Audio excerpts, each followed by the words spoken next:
Hey, welcome to Playing for Keeps, the show where we take a deep dive into emotional intelligence, sex, love, adult attachment theory, mental health, therapy, and everything in between that creates great relationships. Your host, DJ, is a certified life coach and emotional intelligence practitioner. She's here to be of service to all the listeners interested in love and relationship. Now, here's your host, DJ.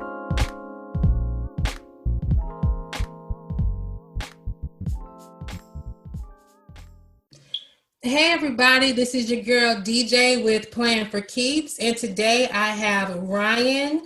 He is an associate of a marriage and family therapist. Ryan has over 10 years of working with individuals, children, families, and couples.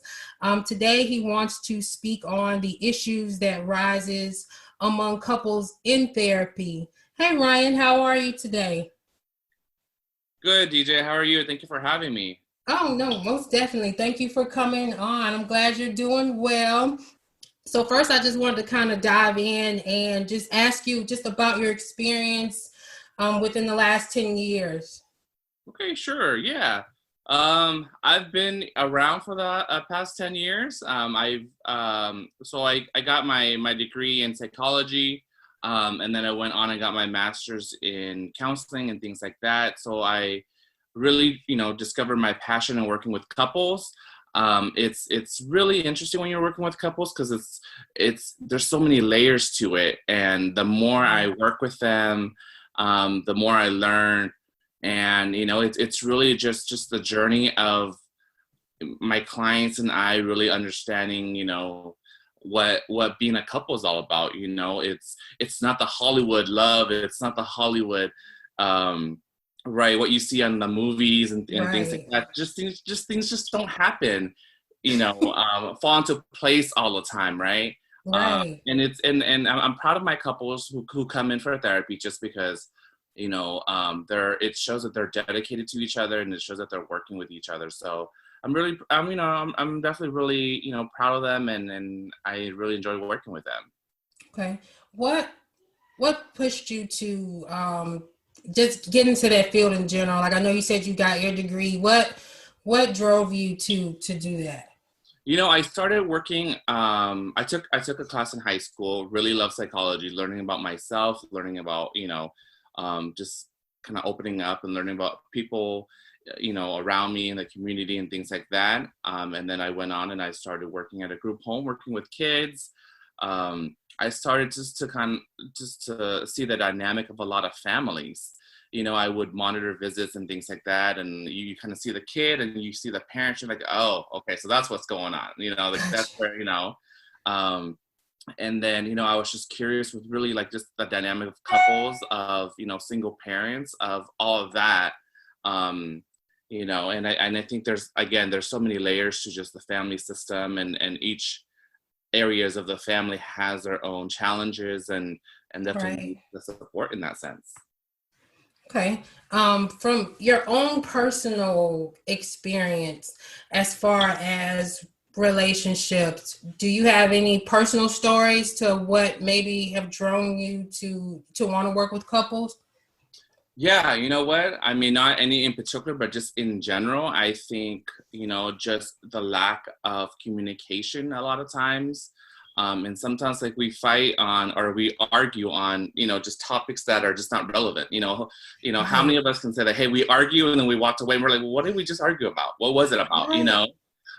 Yeah. So then is it really about the financial issue that everybody talks about that, that's hard in a relationship, or is it because the other person feels, deep down inside that they are not appreciated because they're working, extra hours and things like that, and then the other one's just like, playing video games or just chilling at the house, Right.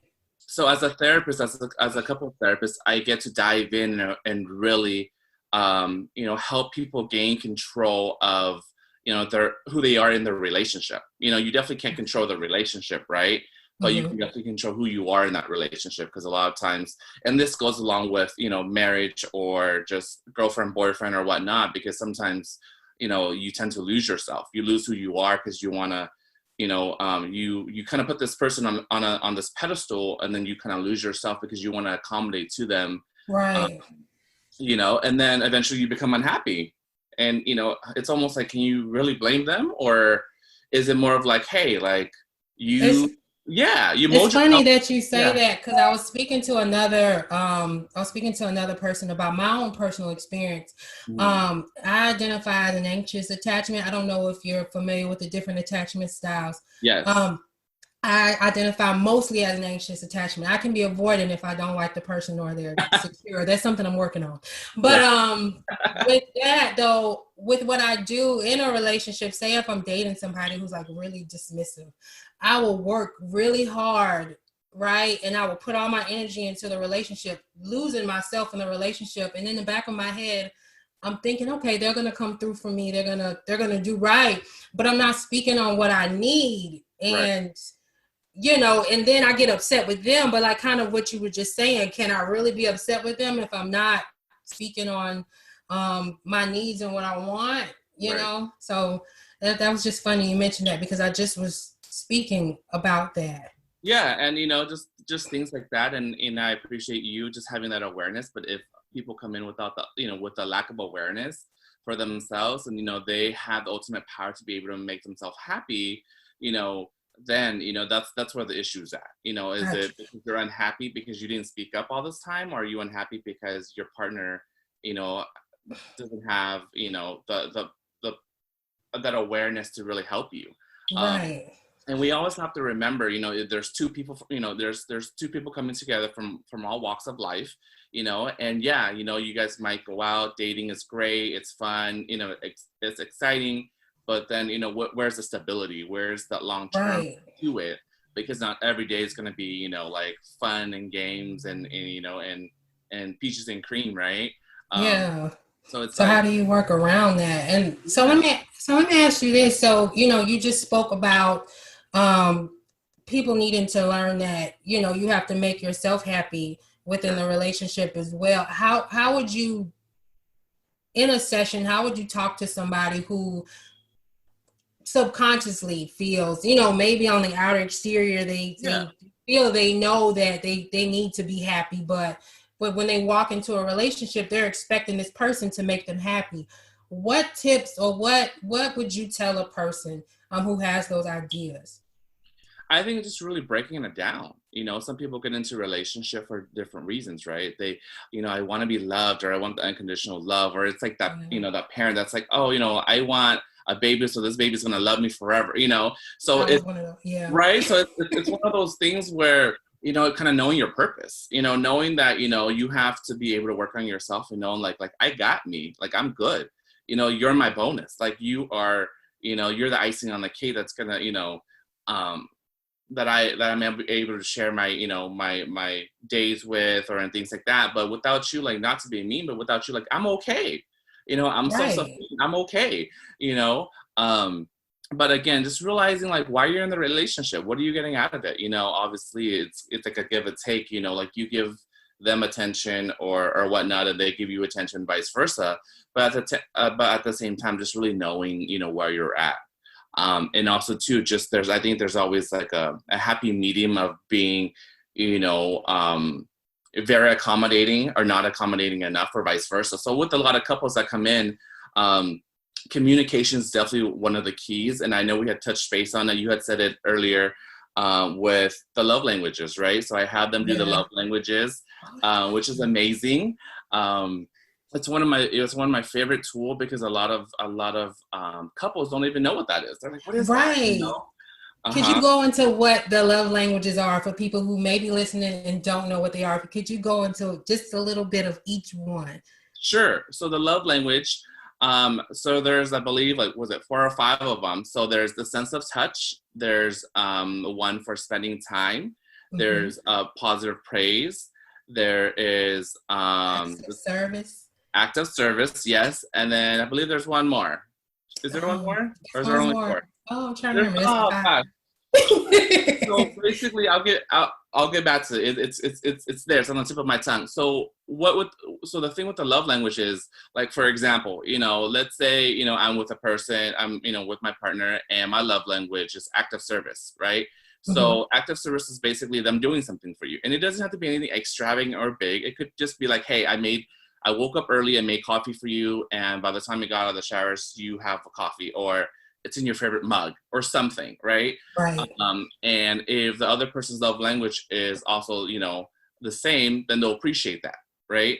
Now, let's say in a situation where your love language is, you know, Gifts was the one we forgot, just to let you know. There you go. See, you know, you got this. So you know, so if it was, you know, gifts, and then like, let's say, you know, somebody comes home and they get you like flowers or something, right? And it's like, if you don't want flowers, you just want the dishes to be done. It's like, I don't care about the flowers. Right. So again, I think it's just being on the same, you know, wavelength and things like that is really important. And it goes with just anything, right? It's like your guys are dancing to two different tunes, right? One person's dancing to, you know, some like 90s R&B kind of thing. And then the other person's dancing to like, you know, techno or you know, or house music. It's going to be off, right? Right. So with that being said, I think with a lot of couples, I help them get on the same wavelength and be able to kind of break down the barriers and challenges in the relationship, you know. And oftentimes it's like, you know, I always tell them this is your relationship, this is your you know, your relationship or marriage, and the beauty out of it is that you get to it's your own thing. You get to come up with your own rules together, right? Right. It's not about, oh well, my mom taught me this, and you know, or my dad taught me this, or you know, I got this from my sister's relationship or whoever. There's really no rules, but it's such a societal thing, right? And they're almost like, you know, like, oh no, we have to do this because my friend and her husband or whoever is doing this, and so now we have to incorporate this. And then your partner is kind of like, well, why? Why? Right. No, like you don't know why. You just like, I don't know, like I just have to do it, you know? So what do you tell somebody that comes in that does that, who listens to their friends and their family members, and it's actually ruining their relationship because that friend or family member don't really know that person's partner? So what advice do you give to a couple that has a partner who thinks like that and who thinks that their partner should just go along with what their friends and family is telling them? Yeah, I think I remind them that, hey, you know, this is your relationship, right? It's not theirs. It's not your sister's, your mom's, your dad's. They've had their relationship. They're done. They're good, you know, right? Right. So I think it's just having them realize that they're a unit. They're a team, right? So, you know, it doesn't matter, you know, what you bring into the relationship. It's almost like it's almost like baggage, right? Everybody's gonna have some sort of baggage that you bring into the relationship, but is that gonna take over your relationship, or are you guys gonna be able to talk about it? So again, just being able to be, you know, I always tell them, you know, be able to be, you know, comfortable with being uncomfortable and talking about situations. You know, it doesn't mean that you're going to be, you know, putting them down or blame or shame, right? It's really about just, hey, this is how I feel, whether that's using the I statements to be more assertive in a relationship where, you know, maybe one person's more aggressive than the other, or vice versa, kind of using the different tools and things like that, role playing with them, helping them be comfortable, you know. And sometimes they want to just tell the therapist, you know, this is how I feel. Okay, well, you know, there's your partner, you know, he or she's sitting next to you. Let them know. Talk to them about it. And then I think from there, I do a lot of, I kind of sit back as a therapist, just kind of really observe their style of communication. You know, I have a couple that I am working with where, you know, one partner is telling the other one, hey, this is how I feel sad, I feel mad. And then, you know, the other partner is just not validating the feelings, right? So she goes off and she's like, well, I'm offended. And it's like, well, okay, like, I get that. Like, I understand, but can you just validate his feelings really quick and like, and help him? Right. Like, okay, you hear me out, versus she went from like, he's hurt and he's telling her, and she wants him to be more assertive, right? So he is being assertive, but now she said that she's hurt, and so she totally like disregard what he's saying, you know? Yeah, so there's a lot of, you know, there's a lot of interesting layers to that, you know? And then there's just like the different styles of arguing, you know, stonewalling or blaming and shaming and just things like that. There's just so many layers. We could be here and we could talk like all day kind of thing. We really could, because I know I was going to ask you a little bit about stonewalling and being passive aggressive. Like, how do you feel that can damage a relationship? Because I know from my personal experience and then from other people that I know, they're just naturally passive aggressive, or they're stonewalling or giving their partner the silent treatment, thinking that it's a tool for power, but in reality, they're destroying their relationship. Do you agree with that? And then if you do, would you be able to say why you agree with that or why you don't? Yeah, absolutely. So, I think just the art of arguing, there's just a lot of times there's always the art to it, right? So, it's just, do you start a conversation, right? Because it all starts with a conversation. Does it start with criticism? Like, you always do this, or you never do this, and then things like that. And so when you're talking to anybody, partner or not, it's already going off as in like, whoa, like, okay, like I'm sensing, like a threatening moment, like if you come at me with, look, Ryan, like you always do this. And it's like, what? Right. So there's a lot of that, or like, there's always like the four horsemen of how to stop and kind of like talk about communication styles and things like that. And that's what we had talked about with stonewalling, right? Mm-hmm. Stonewalling is withdrawing to avoid conflicts and things like that. So within that, there's always going to be one person that's like, look, I'm not trying to talk right now. And then there's always the other person that's chasing them. There's always that chase, right? But with that being said, I actually like let my couples know, like, it's actually healthy, right? Sometimes like in a heated argument, right? And we say things that we don't mean, right? We say hurtful things that we don't mean. And, is that the best time to have that conversation or hash it out, right? So I would really recommend them sometimes to say, hey, you know what, when you guys are in, a discussion that's heated and you can tell, sometimes being like, hey, you know what, like, I need some time right now, let's take a break or whatever it is, 5 minutes, 10 minutes, and then each go to your own corners in different rooms or whatnot, right? And if you have a small place, like, hey, going outside to the balcony or just taking a breather, because you want to be able to gather your thoughts. Now you're not acting on your emotions, right? Now you're really acting on like your mindset, it's kind of like if I'm talking to you and if I'm like even saying like, hey, you're the best, and I'm like yelling at you, like, you're going to be throwing off with my volume, right? So a lot of times your gestures, your volume, your body language, and you're not even going to hear what I'm saying, right? So a lot of, if you come at your partner with that, then they're going to be thrown off, and they're thinking you're in crisis mode, and they're thinking like, shoot, what did I do?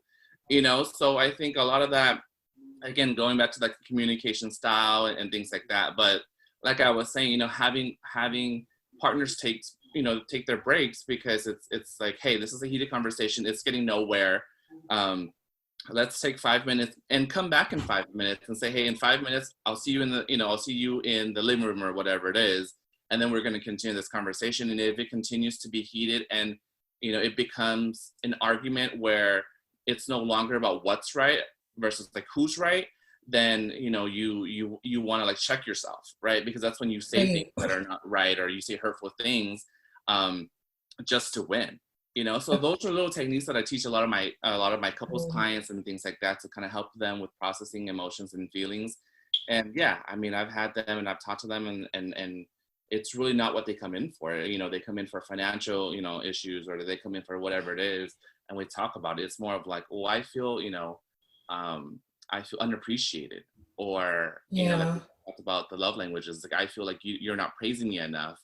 And the other one's like, well, I don't feel like I have to. And it's like, well, if this is what helps your partner and helps motivate your partner, I always tell them it doesn't cost you anything, right? It doesn't. Anything, and I'm not saying like you need to praise them for every single thing, but like, let's say if they, did something, they took out that, the trash with that one day, and you're like, oh, hey, thanks for doing that. It shows that appreciation.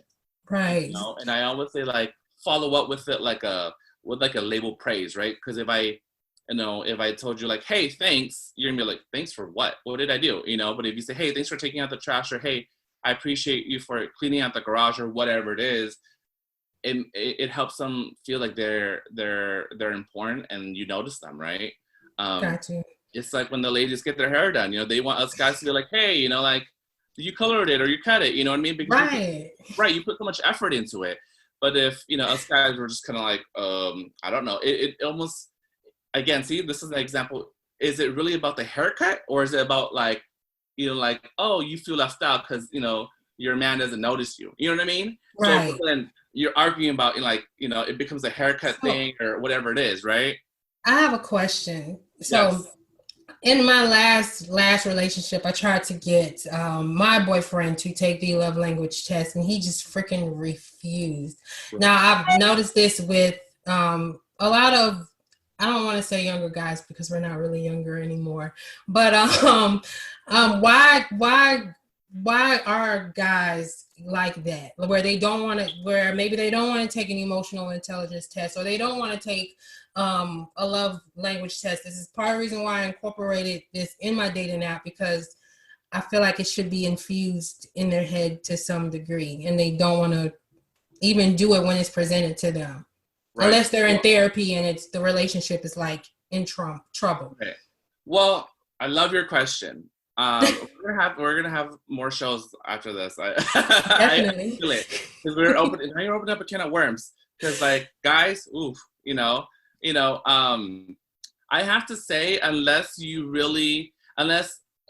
don't want to say, it almost goes back to your childhood. It goes back to your family. If you were in a household where you're very like machismo, and like, you're like, therapy, what's that? Like, right. No, we just talk about it, or we just squash it. Like, why are we even hashing this out now? You know what I mean? So a lot of times it's that like lack of communication, lack of awareness of like, did we like squash it? Was it really done? Or did we somehow like, we maneuver through it, right? We like, right. we like kind of like weave through that. And then like, we're in a place where maybe like, we just don't want to talk about it anymore. And a lot of times I think that was a conversation. I don't want to talk about it anymore. I'm done. And right. I think just because one person's done doesn't mean the other person's done. I almost feel like it's, fighting fair in a sense where it's like, where both of you guys are in a place, like a true, honest place that say, hey, you know what, like, how do we move on from this issue? Or what was the problem? And I feel like when it's not resolved, then that's why you're always coming back, Gotcha. And it's very common for one person to be like, oh, I thought we resolved it. Well, it's almost like, well, no, you agreed to do this. Well, I'm still not like settling on it. You know what I mean? But like I said, I think it was just males in general, and that myself, I love to be a male therapist, because I feel like we could all use that help. And another thing is just, I want to be able to break the stigma. Whether that's in the African American community, whether that's in the Asian community, the Hispanic community, any, community that never really believed in therapy or really never gave therapy a chance. Right. I myself, for the program, I had to go through therapy as well. And I had to go through I had like maybe 3 or 4 therapists that I had tried out and just really see if we were fitting together, Right. And again, it's one of those things. It's not, oh, am I good enough for them or whatnot? Or so many times it's like doctors, right? We get assigned a doctor, and it's almost like, okay, this is your doctor. Like, you have to take this doctor, even if you don't like him or her or whatever, right? Mm-hmm. With therapy, it's very, it's one of those things that you have to find somebody that matches your personality. That matches your personality, that matches your vibe. You're going to be vulnerable with this person, and you're going to, right. Open up and talk about topics that you can't talk to your partner or your family or whoever, right? But if you don't feel the connection, that vibe, it's really hard to talk to that person. So with that being said, there's just so many layers, and a lot of my clients, I think, and I have clients who, are looking for something else as far as with a therapist and things like that. I have clients who love homework, and they're like, give me homework, but it's not, or, like, give me the answer, like, you're not giving me the answer, I need a quick fix. And it's not that, I always help my clients have the skill set to better their life. They're a toolbox for themselves. And it's not, right. And also too, like what I say with you, what we talk about too, that's just like a piece of that layer of relationships and therapy and things like that. I'm not saying like every relationship is going to be like that, every relationship has their own issues and topics and layers. But for the most part, this is what I see. But, you know, and also too, like, you have to be able to be in a place where, like I said, you know, you have to be open to therapy. You know, you can't be in therapy because, you know, your lady dragged you to therapy, or she like, Right. you know, like you said, she threatened you with breaking up, you know, a lot of times. But I'm trying to break through with just don't go to therapy or don't go to the doctor because you're desperate, you know, because at that point you're expecting things to change overnight. And it's not going to. You've been through a whole life of trauma, and you're set in your ways for a reason. So it's not going to take overnight. Right. So but and I feel like, you know, people in the community, they want that overnight. They want that like quick fix, right? And a lot of times it's almost like an internal feeling of like they want to walk away with something. Like, you know, if you go to the doctor and they're like, hey, guess what, DJ, you just have, you know, allergies. Just go get some, you know, Zyrtex or whatever it is. Like, are you gonna want that? No, you're gonna feel like, excuse me, I just waited. I put in my copay or whatever. I want to walk away with something. You know what I mean? So it's almost that's like with therapy, you know, but you do walk away with something. You walk away with, I always like to plant that seed, right? You know, and that's what you walk away with. You know, you walk away with a new vision, you know, of each of our session that, like you said, it builds up to where you're at, you know. But going back to your question with guys, with males and mental health, or just males in general with, you know, just the feeling, emotion, it's a different territory for us, right? It's a different territory. We don't really like to talk about it. And this could be maybe our dads, you know, or our family, you know, our grandpa, or whoever we look up to, they didn't really have to talk about emotions, or maybe they don't know how, right? So for example, let's say I didn't know how to talk about my feelings. I'm going to have my son, and I'm just going to tell my son, like, well, don't cry, man up, right? That was the word, man up, you know, don't be, you know, this or that, right? And then this is crazy though, because you know, like I said, I made it easy. Like, hey, let's do this quiz, and he's still like, no, girl, no. Yeah. It's like you like emasculating us, you know, like why do I need to take this test? You know, it has a heart on it. It has like the 5 love language. It has a heart on it. Like, this must be some girl thing. Like, did you read this off? You know, like, did you get this from the salon when you were waiting, you know, for your chair kind of thing, right? So us guys, we don't have to see all that, you know? And so it's just, again, I think I love being a couples therapist because I'm like that mediator. Like, I bridge you guys together. And that's what I truly love about it. I love my couples work. Because I'm giving them a new vision, you know, I'm helping the guys and the ladies and whatnot, and just couples together, and they're getting a new vision. And it's not about me taking sides. It's not about me taking the boyfriend side or the girlfriend side or whoever. It's about, like I said, it's about what's right, you know. And for me, like, I don't tell you like, oh, well, you need to do this or you need to do that, or you know, it's more of like, hey, here's the pros and cons, here's a tool, here's the 5 love language, you know, like, let's just take it, you know. It's really for our knowledge in that sense, but I think it's also how you present it, right? So if you present it like, hey, like, you have issues, like, you don't, you know, like, here, fill this out, then trust and believe I'm definitely not going to fill it out, you know. But maybe it's coming from you, right? It's almost like it's coming from you, so it's like, okay, no, what do you want? Like, you know, like, that's basically how it was. Like, it's coming from me, and he was just like, girl, bye. And that's like, come on now. But, you know, there is an art to it. There's definitely an art to just communications, couples. That's why I'm just so interested in that work. I continue to, you know, want to learn and grow. I've been doing it for quite some time, but there's always new things that's out there with couples, you know. People are always looking for love, and like I said, it's not that Hollywood love where you just meet somebody and then it just so happens like it's everything just kind of worked out and it falls into place, you know. But it really helped them just learn to grow through life with each other and be able to, you know, it's challenging. It's challenging to be able to start your life with somebody or have your life with somebody and not lose yourself, right?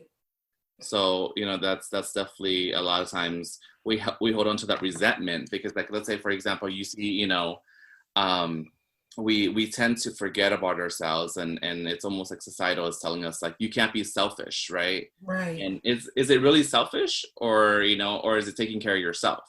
It's You know, definitely not. It's because definitely not. sometimes like the ladies are always working, and they keep it together, and then it's like when one partner makes time for something, whether that's like the gym or hang out with the girls or whatever it is, and then the other partner is like resentful because they're like, well, how come you get to do that? How come like how come you made time for the gym and or whatnot? And but it's also too, it's one of those things that's like, well, they made time for it. Yeah, why don't you make time for it? Yeah, While like they're at the gym, why don't you? Yes. Let me ask you. So, for somebody who goes into a relationship and just like what you were saying, just feel like they make the relationship all about their partner, and yeah. they totally forget about themselves and their identity, and they make the relationship their identity. What would you tell them? Like, what would you tell them? Would you ask them questions on what they like to do? Do you talk to them about meditation? What do you do? Yeah, In you that know what? instance? Good question. So for me, it's just again, just if they come in for let's say couples therapy, or they're coming in, hey, like individually, um, and hey, I'm having issues with in my with my boyfriend, girlfriend, or whatnot, but I'm coming in, to kind of like, because my boyfriend or girlfriend said it's me, right? It's always like, oh, either they come in together, or like, oh, my boyfriend, girlfriend said it's me, so I need to work on myself, right? Um, so when that happens, I really help them explore like what is the purpose of therapy? Where do where do we want to be? Um, because it's always like I always tell all my clients, it's never about the destination. It's always about the journey, because through the Right. journey you learn so much about yourself. Right. You know, and honestly, like there's a lot. People go through bad relationships, and they like discover so much about themselves. And one of the biggest thing is like you forget about yourself. Um, and this also happens with like marriage, and when you have a kid, right? You're almost like, okay, like we're not doing this anymore, or we're not having sex anymore, or whatever it is, because we have a kid, or whatever it is, whatever the topic Right. is, right? But it's almost Mhm. like I have to remind them, like, before this kid there was you guys, right? Like you guys as a unit, as a couple, there's that, and then now you guys have an addition to that. You know what I mean? So with that being said, it's like, don't forget about yourself, most importantly, because if you burn out, then your motivation, just your happiness goes away. It you know does. so And your kids want you to be happy at the end of the day as yeah. well. So true.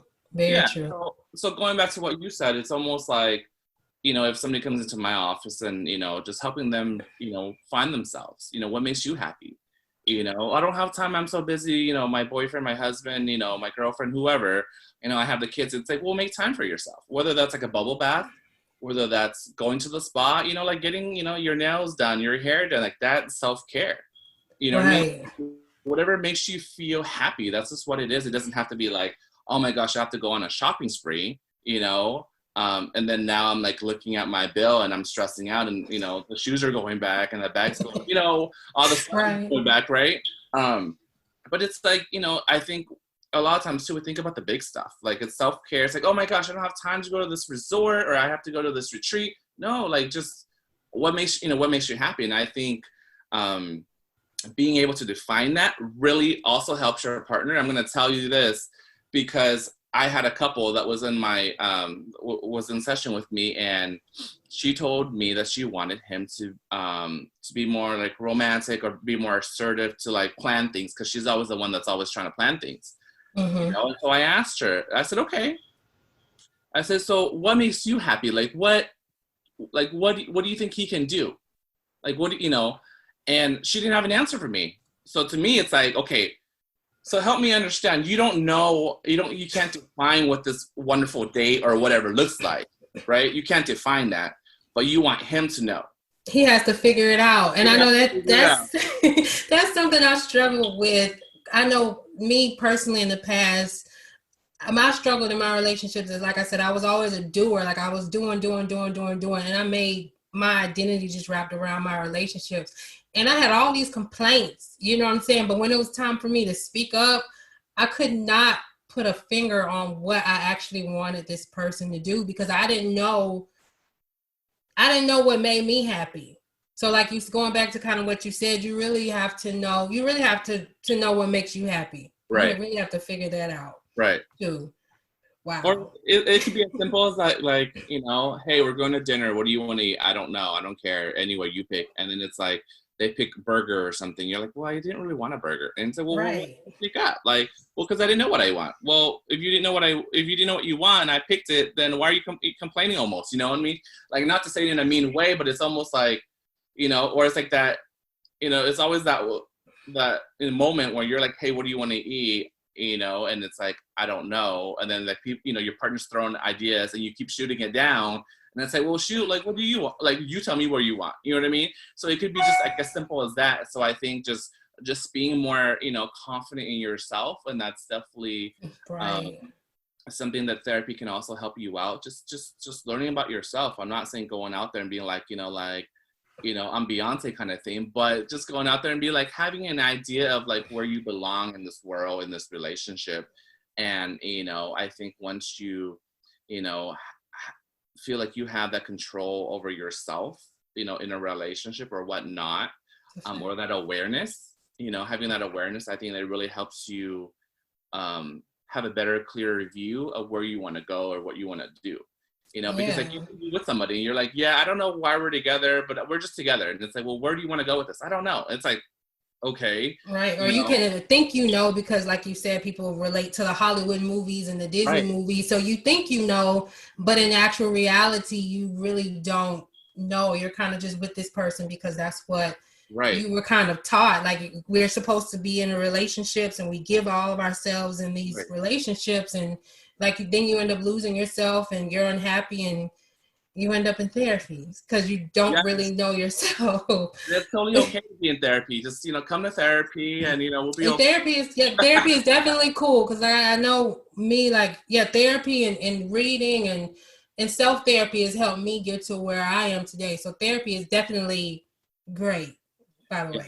Yeah. Well, and that's one of the things that you can read through the book and, gain that knowledge. But I think a lot of times it's being in therapy to, have somebody that's not going to judge you, right?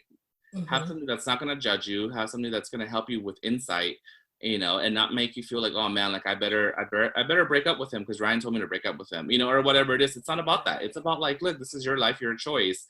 I'm just going to lay it out for you. It sounds a lot simpler. Like, why would I pay money to go see a therapist who's not going to tell me what I should be doing? No, because that's not, if you want somebody to tell you what to do, that's not therapy. It's not. Yeah. It's not. It's almost like, hey, can you, like, I can't, I don't want to break up with him. Can you just call him for me and just break up for me? And that's not what it is. And so that's the thing oftentimes I have to like redefine, like, why are you in therapy? Okay, communication. Okay, but what do you want to get out of it? I want to, okay, cool, great. But a lot of people come out to be like, can you just, like, what should I do? And it's like, at the end of the day, regardless of whatever happens, like, I don't live your life and I can't tell you what to do. And I can give you, a lot of like, hey, DJ, what I'm hearing is that this is what you're telling me. And sometimes like we have so many thoughts in our mind, that it's nice to hear it out loud. And it's almost like when you hear it out loud, it's like, well, that sounds crazy. Like, why was I even thinking that, but it's okay. It's totally okay to have thoughts. And a lot of times people, it's almost like they were taught not to have like negative thoughts or just like random thoughts in their mind, it's like, yeah, it's okay. It's okay to talk to yourself sometimes to a certain degree, you know what I mean? Right. And I think, again, it's that stigma of like, why are you seeing a therapist? Are you crazy? Like, oh, and then there's like, there's a therapist, a psychologist, a psychiatrist. And sometimes people like change that up and they're like, wait, so can I get some medication? I'm like, wait, no, I'm not a psychiatrist. I don't give medication. Again, that quick fix, right? Can you give me medication? So no, we're not mixing up some potion here. You're not going to get some love potion for me, like. Right. Yeah. I know what I like about therapy and life coaching is that, it kind of teaches the person who's there that they're actually smarter than what they think they are. You know what I'm saying? Because coaching in therapy is really, like you said, talking to them and them kind of coming with their own conclusions and what Right. they want to do, and you kind of just guiding and assisting and just being there for them in a non-judgmental way while they figure it out and work through what they're working through. So, therapy is definitely, coaching therapy is definitely amazing that a lot of people should take a part of. And that's part of what I want to put out there. So. Yeah, and and that's the thing. I think just reaching out is a first step. It's like going to the gym, right? It's like, hey, getting to the gym is like you're amazing already. You know what I mean? Yeah. But it's one of those things, like I said, it's not easy. And I think, some people will say like, oh, hey, like retail therapy is just a lot cheaper than therapy per se or whatnot. But it's also, you have to look at the dynamic of therapy. You have to be vulnerable, and you have to be in a place where you are okay with being vulnerable. Being uncomfortable, being comfortable with being uncomfortable is what it is. And, statistics have shown so many times that, when you have the right support in your life, that you could do wonders, right? So you can read from a book, and you can go online, and you can print out the, love language and things like that, but it's going to be very different. Like if you and your boyfriend came in for couples therapy with me, it's going to be very different when I propose a love language. You might look at him and be like, see what I told you? Like, hello, like, this is what I gave you, but it's going to be right. It's going to be neutral for me. It's going to be neutral for everybody in the room, and I think your partner or your boyfriend might be more open to hearing that out. And also too, it's almost like I come with that credibility in that sense, that's like, oh, we should listen to the doctor, or, oh, we should listen to that, they're a professional, right? Right. And it could also be a cultural thing as well, right? Sometimes with some cultures, it's like, oh, like, they'll say like, oh, you're a professional, so you know everything, or whatever it is. And I don't know everything. I learn a lot from my couples, and a lot from, just life experience and things like that. And like I said, that's where we come together as a team, and we kind of share those thoughts with everybody. And there are moments where I say things, and like I have, the boyfriend or the girlfriend be like, oh, right, like that's what I said, like I'm on it. And sometimes they're like, okay, yeah, I could see where that goes, but this is what happened. And it's totally okay, because every relationship, again, is different. The mechanics in a relationship is different. And like I said, it has a lot to do with just learning from people around you, Right. And maybe one day we can kind of have a show to talk about more in depth with just like abuse, right? Like domestic violence. Yeah, that's deep, right, too. Yeah. So just domestic violence and things like that. And it's like, if you were raised in a home where there was domestic violence, or just physical or verbal, and that it's normal to you, that's all you're gonna know, right? Yeah. And if you grow up and let's say your mom or your dad continue to tell you that you're a failure and you can't do it, you're gonna internalize it. You're going to internalize it, and then the boyfriend or girlfriend's going to do that to you, in their own way, and then it's just a cycle. That's if we could talk about next time we do meet again, we could talk about just how a person was kind of raised and how they end up choosing partners with those characteristics. Right. I think that's a deep conversation that a lot of people need to hear about too, because that runs deep too. Yeah, I think we're so quick to judge people for being in, abusive relationships. Me, myself, I was in a relationship where it was more of just like emotional, and like more like emotional, like, like, what are you going to do? Like, what are you going to do with that? Basically like, you're not good enough kind of thing. Yeah. Or in a relationship where, it was more of like, oh, I'm doing this for us, right? I'm doing this for us. And it's all like, well, if you're doing it for us, then why am I unhappy? Why do I feel alone in this relationship? Right. So that does happen. And so it's almost like it's masking over like, oh, I'm doing this for us. Like it's like the other person doesn't know it, but they could know it, and they're doing it with like, oh, I'm doing this for us. I'm thinking about our future and things like that. But it's like, you shouldn't be doing it alone for our future. Right. Right. It should be a we thing. When you're doing it alone for our future, you know what I mean? Like it should be together as a unit. Right. Right. To be able to grow together. Right. So many of those are like, again, it just goes back to just our history of bringing our, upbringing and how much we value ourselves. Right. And I know we talk about couples, but it also goes with friends and stuff like too. Like I love my time, I cherish my time. But if I have a friend that, that flakes on me like that, like I really hate that. You know what I mean? Right. Yeah.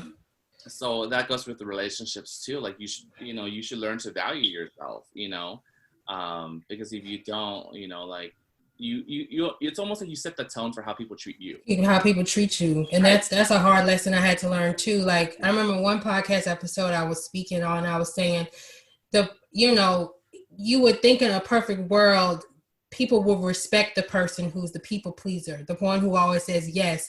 But in reality, when a person says no more, and then that person who says no all the time says a yes, their yes is more appreciated, is more valuable. You know right. what I'm saying? So yeah, self-love and all of that is self-worth is very important, and not pushing your limits and all that stuff for friends, boyfriends, girlfriends, wives, all of that. It all relates. So hey, I'm doing spin-off shows for us. Just kidding. No. But yeah, like, I mean, just to kind of touch base on that real quick. You're totally correct. I think it's one of those things where, like, you're the people pleaser. You're, like you said, the people pleaser. I'm the people pleaser too. I want to make people happy, but at the same time, it's like you have to know, like, you're not going to make everybody happy. And sometimes if you give them like the shirt on your back and they're still like, no, I want more. There are people that just want more, and there's different type of people.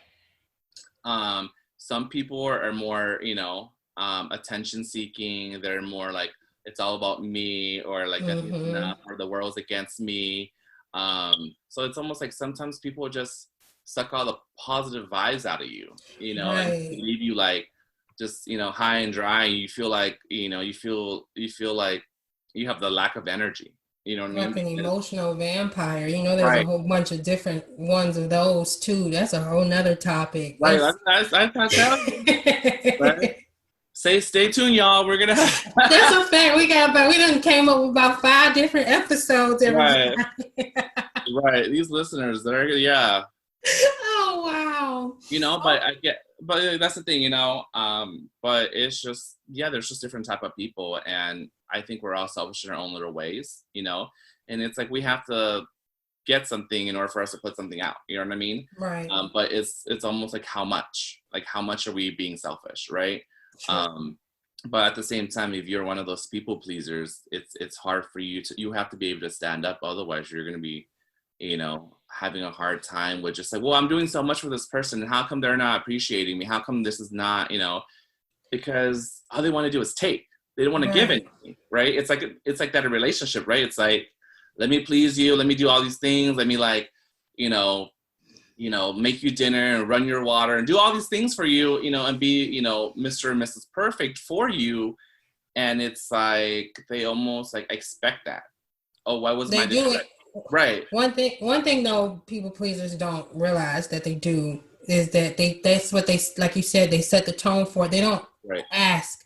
They kind of hide what they need, or they don't know what they need. Like I said, they kind of make their identity their relationship. So they do. And then, they get in the middle of a relationship and they're exhausted. They're drained because this person has drained them. Right. And they don't even know how to all of a sudden come out like, unless it's coming out with rage that they're angry, but it's like, it's a shock to the other person because you never made it clear that you wanted or needed anything like that. You just came off as this good, great person from God. You know what I'm saying? And just unfortunately, most people, not everybody, they take advantage of that subconsciously. Like I don't have to do that much, and you still just do. Yeah. They're gonna subconsciously drain you until you finally stop. Yeah. And I think it, again, it's that mindset, it's that awareness. Like, okay, it's almost like, because to me, like, me too, like, I'm a people pleaser, and it's almost like, okay, like if I did this for them, like, would they do this for me? And it's not about like, oh, it doesn't always have to be what they can give you, but it's also too like being able to carry yourself. You do, and you have to be aware. You have to be self-aware before you. For me personally, now I always sit and think, okay, am I looking to get something out of this if I do this for this person? Especially if it's somebody I like that. I'm going to really consider, like, why am I doing this? Am I doing this because I just want to do it? Because a lot of times I am like that with friends, family. I do it because I want to. It's from the heart. I'm not expecting anything back. But as far as somebody I like, am I looking for some type of emotional pull so they will be that person for me? And if it's that, then I really have to sit and think, okay, is this something huge that I'm giving to them? Right. And I like that you said that, because I think, a lot of times it's like, you give, and then we set ourselves up for failure, right? It's almost like, well, like, I'm gonna be there for you, DJ, but how come you're not there for me? And like, we almost like have that expectation of you like reciprocating, like, hey, I pick you up, and we're gonna go have lunch and hang out, and then but why can't you do that for me? So it's almost like that mindset, right? Like you said, I love what you said, like, I did it because I want to. I did it because I want to, and I'm not expecting anything back. If you do it, great. If you don't, then it is what it is. You know what I mean? Right. And I have friends who, like, let's say, hey, like, I don't get paid until Friday. Like, are you cool with just going to eat? I'm like, yeah, cool. Like, I got you. You know what I mean? Right. Without any expectations of like, oh, well, you're going to get me back next time or whatever it is. Now, if you do it regularly, right? Yeah, that's a problem. You know what I'm saying? They constantly coming at you like, I don't get paid till, well, dang, when are you going to take me out when you have some money? You know what I'm saying? Yeah, no. And that's about knowing yourself and being aware of like the situation. Okay, so every whatever week, so-and-so is hitting me up to take them out to go eat. Okay, like the first time was cool, like we cool, but the, second, third, fourth time, it's like, you have to kind of be aware of that, like, okay, take notice. Yeah, because you want your money and even your time. Your time is valuable. And so, it's just one of those things. You have to be aware, and it starts with you, because, like I said, you set the tone for people in your life. That's right. And it's sad because you get called. They look at you, but like, oh, this person's that, and they're being this, and it's like, no, I'm just taking care of myself. I'm not being no sorts of way. I'm just being upfront and honest with it. And I appreciate I appreciate people being honest, and I think that's where it should be. And that's where it should be. And a lot of people should aim to be that way, and don't hide how you feel. Even if you do feel that it's selfish, at least you know where that person stands. You know what I'm saying? Because I know for me, if I know me, like now, if somebody was doing for me, and then all of a sudden they explode, I would feel terrible. Like, dang, well, why didn't you let me know from the beginning? So now I try to think of the other person's standpoint too. And if, like I said, I was a people pleaser, I try to be upfront. Like, if I know I'm gonna feel a certain type of way if I keep doing. Like you said, that 1 or 2 times is okay, but if they keep coming back, then that's definitely a problem. And then even in relationships, if you're the doer all the time and the person's really not doing that much, then you need to have a conversation from jump, or set the tone in the beginning so it doesn't happen. Yeah, it's definitely hard. It's definitely hard with relationships. Just sometimes you have to fill it out. I've gone out with people where they're like, yeah, they kind of show the interest, and then it's like, but I'm the one that's always hitting you up. Like, you reply at times, but like, I don't really get that. Like that same energy. Yeah, the same energy. There you go. So it's being able to kind of be like, okay, like, is this worth it? Is this person worth me investing my time in, and where are we going with that? Right. And being able to step away in the beginning if it's not, so you don't invest so much time, you know what I'm saying? And then you look up and you've invested all this time, and you knew that it wasn't going to work from the beginning. You know what I'm saying? But also too, I mean, not to be negative, but like I said, you have to really be aware. Actions speak louder than words. I truly believe that. Yeah. Because how many times have we been with somebody and they're like, yeah, I want to do this, and I want long term, and I want kids, and I want whatever it is, and then a couple months later you find out, no, you don't know that. So like, there's feelings. You're like, people change, and their feelings can change, but it's not beating yourself over it, right? Oftentimes we really beat ourselves over situations or relationships that don't work out, and we almost feel like it's us. It's not.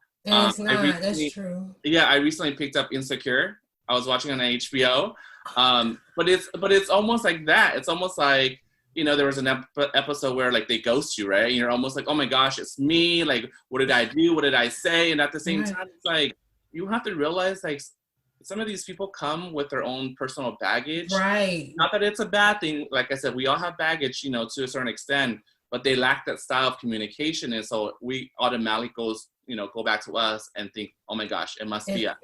It must be us, because like you said, it's not true. People have their own motives, and people are people. We change our minds, and it's just what it is. And it's just being okay with the fact that people can change their minds, and know that most of the time when someone switches on you or whatever, it's something that they decided within their mind. If you came in genuinely and you were yourself, you can't change yourself. You know what I'm saying? So as long as you're happy with yourself, it should be good.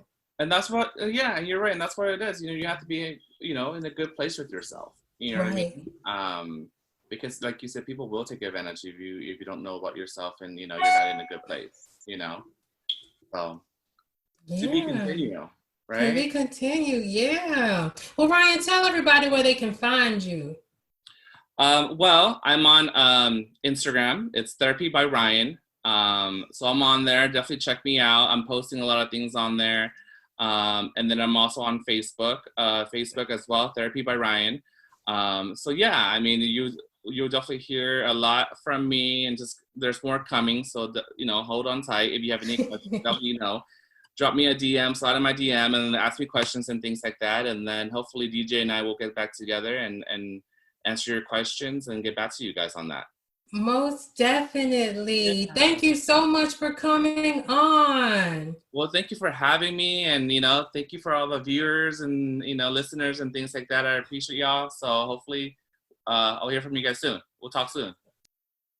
Most definitely. I want to also thank the listeners for coming on and listening today.